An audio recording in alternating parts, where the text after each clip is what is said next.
out of the house, he started.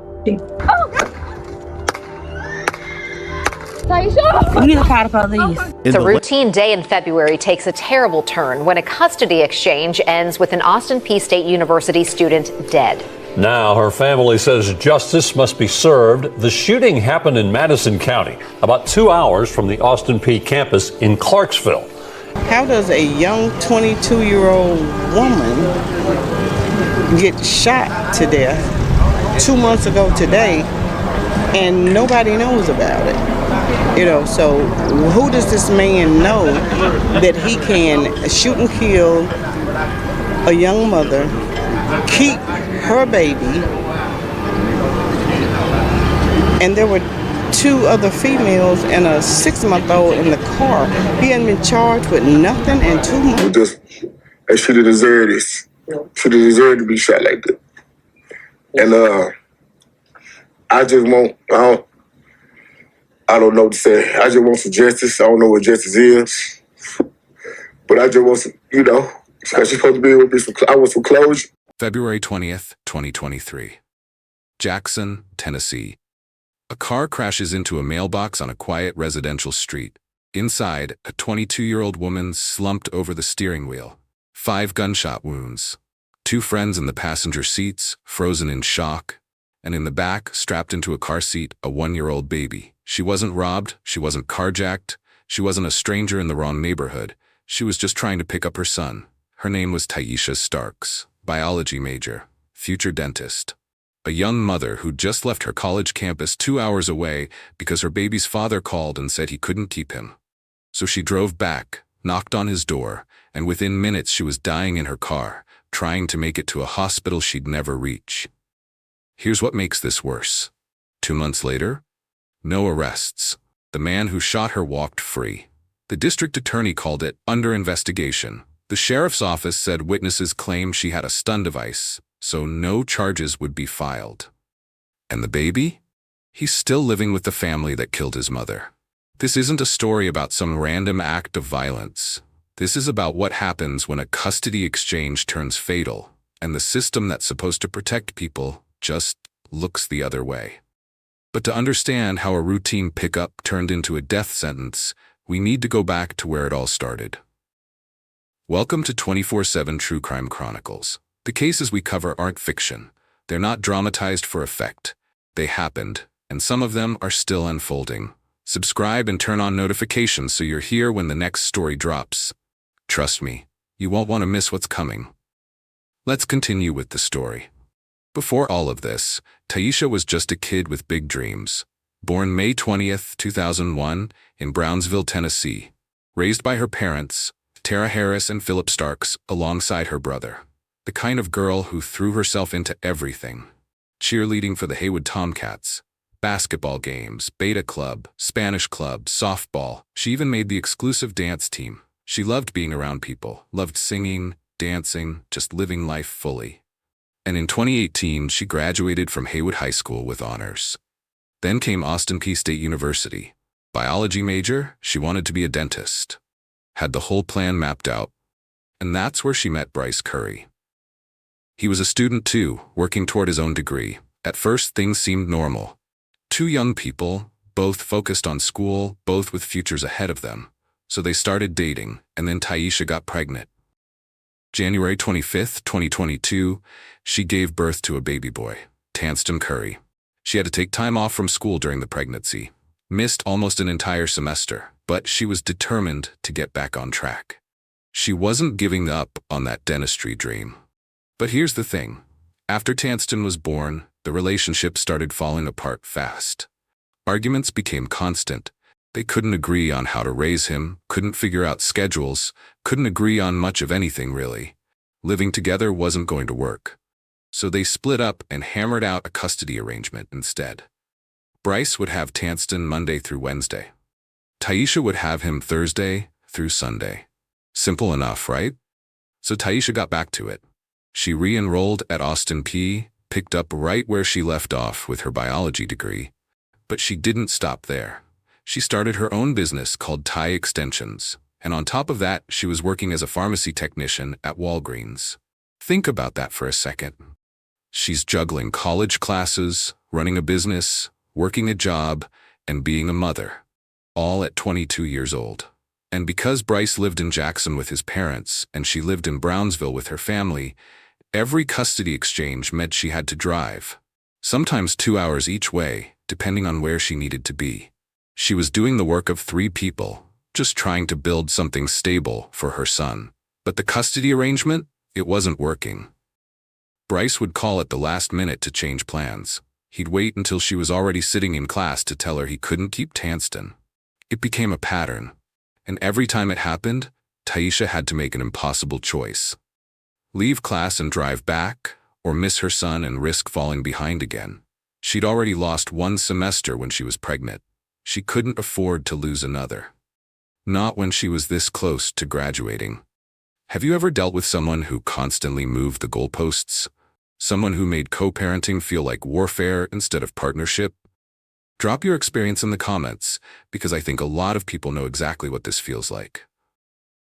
But here's where things took a turn, because Bryce's family was about to make everything much, much worse. Bryce lived with his parents, Chelsea and Tylus Curry. Their house on Harpeth Drive in Jackson. And according to reports, things weren't just tense between Taiisha and Bryce. The parents were getting involved too. Chelsea would allegedly say harsh things to Taiisha during phone calls, disrespectful comments, crossing lines. And Bryce himself reportedly had a history of calling Taiisha names, insulting her family, making everything harder than it needed to be. That's part of why she left him in the first place. Tylus Curry usually stayed out of the direct confrontations, but his presence was there, looming. And Taiisha was starting to feel genuinely uneasy about going to that house. But what choice did she have? Her son was there, so the pattern continued. Last-minute calls became the norm. Plans would change right when she was settling into class. It was like they knew exactly when to call to create maximum chaos in her life. She'd pack up her books, leave campus, drive 2 hours back to Jackson, over and over. Then came Monday, February 20th, 2023. That morning, Taiisha got Tanston ready like she always did. Drove him to Bryce's house in Jackson, dropped him off, then made that long drive to Clarksville for her classes at Austin P. Remember the custody agreement? Bryce gets Monday through Wednesday? So Tanston was supposed to stay there until Thursday. But soon after Taiisha got to campus, her phone rang. It was Bryce. He couldn't keep Tanston the next day. He had classes of his own, he said. So Taiisha needed to come back and get him. Or find someone else to watch the baby. This was literally day 2 of his custody time. Frustrated, Taiisha called her mom, Tara. Maybe she could go pick up Tanston instead? But Tara was at work. She couldn't leave. So once again, Taiisha had to make a choice. Stay in class and let her education slip, or go get her son. She packed up her things and started driving back. Her close friend Ariana offered to ride with her. Moral support maybe. Or maybe Ariana sensed something was off too. Either way, the two of them got in Taisha's car and headed toward Jackson. Because my daughter was murdered. Senseless killing. It was February 20th when Taiisha showed up at this Jackson home to pick up her 1-year-old son from his father. Harris says the father's parents lived here at the time, and things had already been tense between all of them. He knew the days that he was supposed to be keeping my grandson. My daughter had just dropped him off that Monday morning. He called her, irate stating that he was not going to be able to keep my grandson, and he knew that she was in class. So she went back to get her baby. When they got into town, they picked up another friend, Nadia. She lived near the Curry family's house, and Taiisha had specifically asked her to come along for a reason. She wanted someone to record the interaction. Think about that. Taiisha felt she needed to document a custody exchange. That's not normal. That's not what co-parenting is supposed to look like, but it gets worse. Nadia brought something else with her, a stun device, and she gave it to Taiisha, just in case Bryce tried something. Why would she need that? Because earlier that morning, they'd been getting threatening phone calls from the Curry family. Multiple calls. Enough that Taiisha felt like she needed protection just to pick up her own child. Let that sink in. A 22-year-old mother driving to get her baby felt unsafe enough that she asked a friend to bring a stun device. At what point do you bring protection to pick up your own child? What does that tell you about how unsafe she felt? Let me know your thoughts below. I will reply every comment, so feel free to drop your thoughts. Around 6 p.m., the three of them pulled up to the house on Harpeth Drive. Ariana and Nadia stayed in the car. Taiisha put the stun device in her pocket and walked up to the front door. She knocked, and what happened in the next few minutes would change everything. Taiisha knocked on the door, and she waited. No answer. She knocked again, still nothing. According to Ariana and Nadia, who were watching from the car, she stood there for what felt like a long time, just waiting for someone to open the door and hand her her son. Finally, the door opened, but it wasn't Bryce who answered. It was his father, Tylus Curry. Taiisha stepped back off the porch, into the yard. They started talking, then arguing, and Tylus wasn't handing over Tanston. Think about the absurdity of this for a second. Bryce had called Taiisha hours earlier, saying he couldn't keep the baby.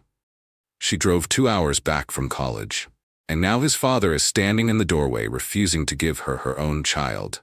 According to the witnesses in the car, Taiisha told him to shut up. She was standing in the yard. He was at the door. He never stepped onto the porch, just words being exchanged. Heated, sure, but just words. Then Tylus turned around and went back inside the house. Inside, Chelsea was screaming. The witnesses could hear her. She was trying to stop something, trying to intervene. But Tylus came back to the door anyway. This time he had a gun, and he fired. Once, twice, 3 times, 4, 5 shots at a 22-year-old mother standing in his yard, not advancing, not attacking, just standing there arguing about her son. Despite being hit, Taiisha somehow found the strength to turn around. She stumbled back to her car, got into the driver's seat. Her friends were screaming. Baby Tanston was in the back seat. She put the car in drive. She was trying to get to a hospital, trying to survive this. But she only made it a few hundred yards before the car veered off the road and crashed into a neighbor's mailbox. 911 calls started coming in. When Madison County Sheriff's deputies arrived, around 6:30 p.m., they found Taiisha's car crashed into that mailbox. Inside, Taiisha was slumped in the driver's seat. Ariana and Nadia were there, traumatized. And in the back, strapped into his car seat, 1-year-old Tanston. A neighbor who came outside described the scene as just horrible. Another neighbor said her husband went to check on the woman in the car and found 2 young ladies and a baby in an infant seat. Taiisha died right there. A few doors down from where she'd been shot, trying to drive herself to safety. She never pulled the stun device. According to both witnesses, it stayed in her pocket the entire time. She never threatened Tylus, never advanced on him.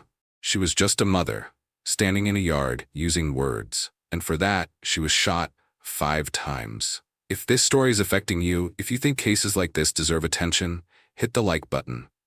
Share this video and subscribe. Because stories like Taiisha's don't get told unless people like you make sure they're seen.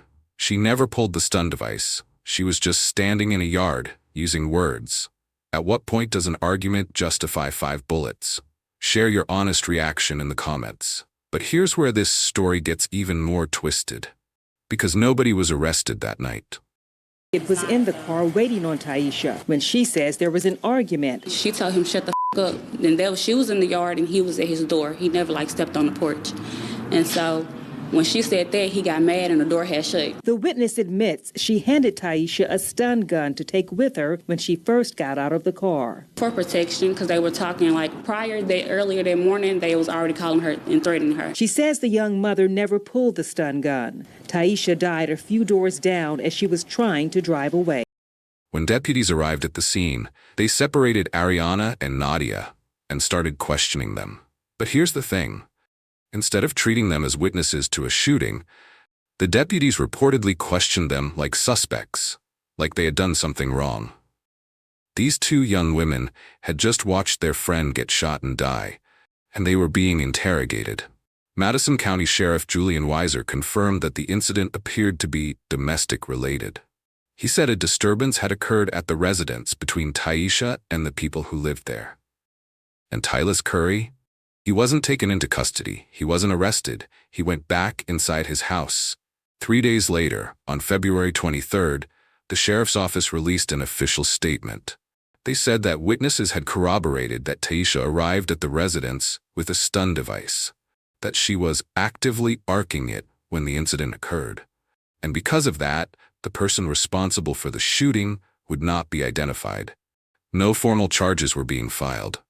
The case was being turned over to the district attorney's office for review. But Ariana and Nadia had a completely different story. They said Taiisha never pulled out the stun device, that it stayed in her pocket the entire time, that she never threatened Tylus, never advanced on him, just stood in the yard arguing. So who do you believe? Two young women who had nothing to gain and everything to lose by lying? Or a man who had just shot someone and needed to justify why? Nadia explained why she'd given Taiisha the stun device in the first place. She said it was for protection because earlier that morning, Bryce and his family had been calling Taiisha, threatening her, making her feel unsafe. The stun device was a precaution, not a weapon she intended to use. Meanwhile, Taiisha's family was trying to process what had just happened. Their daughter, their sister, was gone, shot to death while trying to pick up her son, and the man who killed her was at home, facing no consequences. And Tanston? After Taiisha died, he stayed with Bryce and his family. Child Protective Services had been contacted, but they reportedly never followed up with Taiisha's mother, Tara. She couldn't get information about her grandson, couldn't see him, couldn't hold the only piece of her daughter she had left. Philip Starks, Taiisha's father, was devastated. He spoke to the media, his voice breaking. How does a young 22-year-old woman get shot to death 2 months ago and nobody knows about it? He's been charged with nothing in 2 months, and they won't tell us anything about the baby. That's our #1 concern right now, having Tanston home and safe. We feel like he's in danger because, as far as we know, he killed the mom. So who's to say he won't harm her child? He continued. She didn't deserve this. She didn't deserve to be shot like that. I just want some justice. I don't know what justice is, but I just want some. And then there's the part that really doesn't make sense. Remember why Bryce called Taiisha back to Jackson in the first place? He said he couldn't keep Tanston for 1 day because he had classes. That's why she left campus, drove 2 hours, and ended up dead. But after Taiisha died, the Curry family moved to Texas. And suddenly, Bryce could keep Tanston full-time. So he couldn't watch the baby for 1 day because of school, but he could pack up, move to another state, and become a full-time parent? Make that make sense. If he couldn't watch the baby for 1 day, how could he suddenly move to another state and keep him full-time? What does that tell you about the real situation here? Comment below, because I genuinely want to know what you're thinking. Look, maybe you're not ready to subscribe yet. I get it. But if that's the case, do me a favor. Drop a comment and tell me what you need to see from this channel. What would make you want to stay? What kind of cases do you want covered? How can I do this better? I'm genuinely asking because stories like Taiisha's need voices. They need people who care enough to share them. But Taiisha's family wasn't going to stay quiet. And what they did next would force people to pay attention.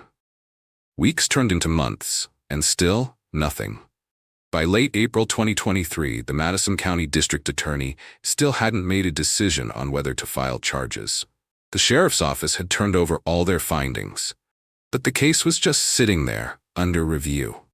Taiisha's mother, Tara Harris, had had enough. She showed up at the state office building in Jackson, Tennessee, demanding answers, demanding to know why the man who killed her daughter was walking free. Then she went to the county mayor's office. She got to speak with Jackson City Mayor Scott Conger. He admitted he had no authority over the district attorney's office or the sheriff's department, but he promised he would ask questions. He'd try to get answers. But promises don't bring back a daughter. Meanwhile, the Curry family had taken Tanston and relocated to Texas. They'd left Tennessee entirely, taking Taiisha's son with them. Tara went 4 months without seeing her grandson. 4 months of not knowing if he was okay, not being able to hold him, not being able to tell him about his mother. Finally, after months of legal back and forth, Bryce's family agreed to let Tara visit with Tanston. Just a visit, not custody, not even regular access. One visit. For Tara, it meant everything. She posted about it online, overjoyed, calling it a sign that maybe, just maybe, things would start working out.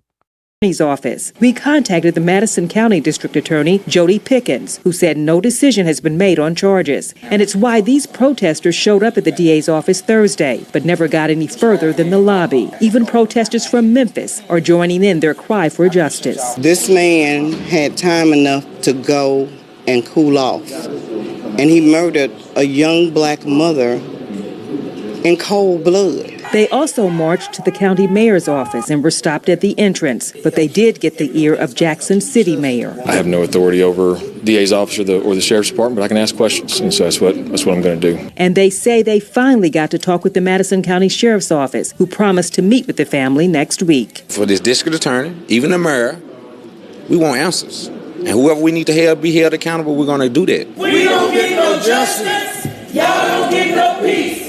On May 21st, 2023, Taiisha would have turned 23 years old. Her loved ones gathered to celebrate her life. They held a memorial, honored the young woman who should have been there blowing out candles, who should have been planning her December graduation, who should have been watching her son grow up. Instead, they were mourning. Then, in late July, Tara made a detailed public post.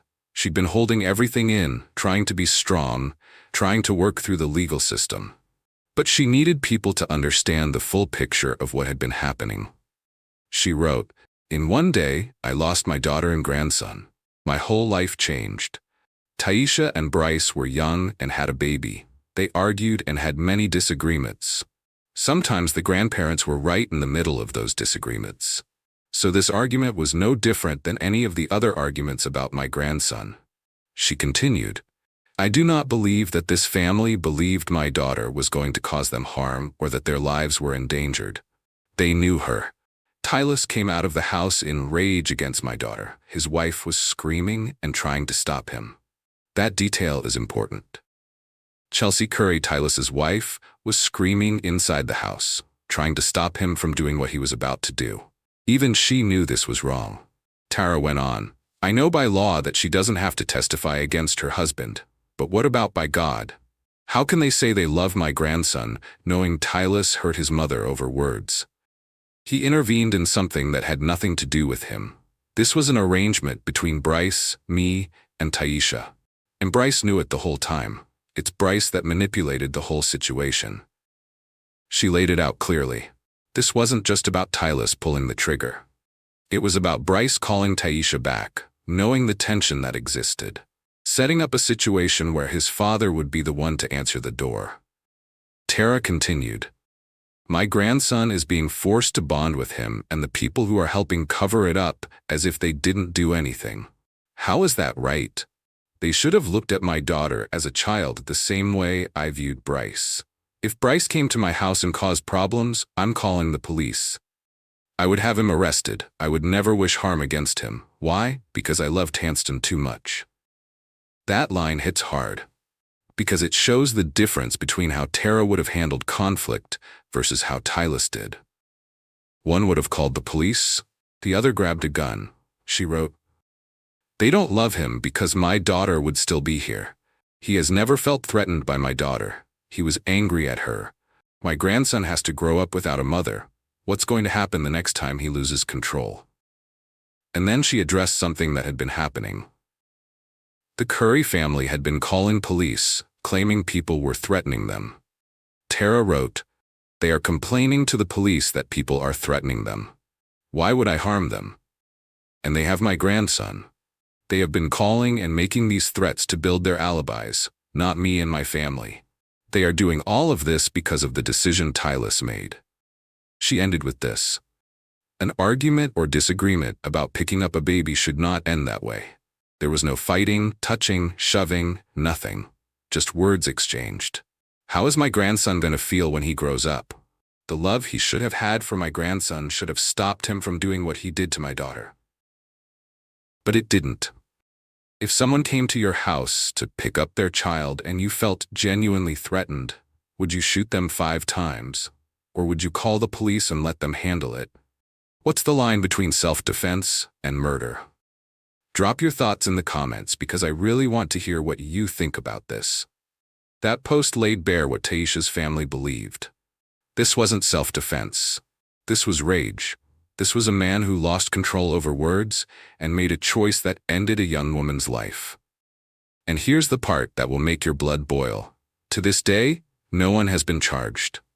The case technically remains open. The Madison County District Attorney's Office says it's still under investigation, still reviewing, still deciding whether charges should be filed. But it's been over 2 years since Taiisha Starks was shot and killed in a yard while trying to pick up her son. 2 years. And Tylus Curry has faced no consequences. This isn't just about one case anymore. This is about how custody disputes can turn fatal when there's no accountability. It's about how self-defense laws can be used to justify violence. It's about how families are left with questions, with pain, with nothing that even resembles justice. Taiisha's family wants answers. They want to know why Tylus intervened in a custody exchange that had nothing to do with him. They want to know why, if Chelsea was screaming and trying to stop him, that wasn't enough to pause and think about what he was doing. They want to know how you claim self-defense when someone is standing in your yard and you go inside to get a gun. That's not defense. That's a choice. They want to know why the district attorney has taken over 2 years to decide whether to file charges. But most of all, they want custody of Tanston. They want their grandson home. They want him to know his mother's family, to know the woman who died trying to bring him home. And they want people to remember Taiisha's name. Because here's what gets lost in all of this. Taiisha was 22 years old. She had dreams. She was months away from graduating with her biology degree. She wanted to be a dentist. She was building a business. She was working. She was doing everything right, everything she was supposed to do, and she'll never get to do any of it. Tanston will grow up without his mother. He'll one day learn that his grandfather killed her. He'll have to process that, live with that, and nobody can tell him why it had to happen that way. She never got to walk at graduation, never got to see her son's first day of school, never got to hear him say his first full sentence or watch him learn to ride a bike or any of the thousand small moments that make up a life. All because she went to pick up her baby. This case asks uncomfortable questions. Questions about justice, about custody, about who gets believed and who doesn't, about whether being angry at someone justifies taking their life. And it asks what happens when the system that's supposed to protect us just doesn't. There's no neat ending here, no courtroom verdict, no closure, just a family still fighting, still waiting, still hoping that someone will finally do the right thing. To Taiisha's family, if you ever see this, I hope sharing her story brings you closer to the justice you deserve. I hope it reminds people that she mattered, that her life had value, that her dreams were real. And to Tanston, when you're old enough to understand, your mother loved you more than anything in this world. She died trying to bring you home. And that kind of love doesn't just disappear. It stays with you, even when the person is gone. Was this self-defense or murder? Do you think charges should be filed? What would justice even look like at this point? Let's talk about it in the comments. Drop your honest thoughts. I'm reading every single one, and I want to know where you stand on this. If this story moved you, if you think cases like Taiisha's deserve attention, then subscribe and turn on notifications. Because here's the reality. Stories like this don't go viral by accident. They need people who care enough to share them. People who refuse to let them be forgotten. If you believe every parent deserves to pick up their child safely, if you believe words should never be met with bullets, if you believe justice shouldn't take 2 years and counting, then hit that subscribe button. Share this video. Make sure Taiisha's name reaches someone who needs to hear it. Because silence is how cases like this stay buried. And Taiisha Starks deserves better than silence. Thank you for watching until the end, for caring, for being here. I'll see you in the next story. And remember, these aren't just cases. These are real people, real families, real pain. Treat them that way.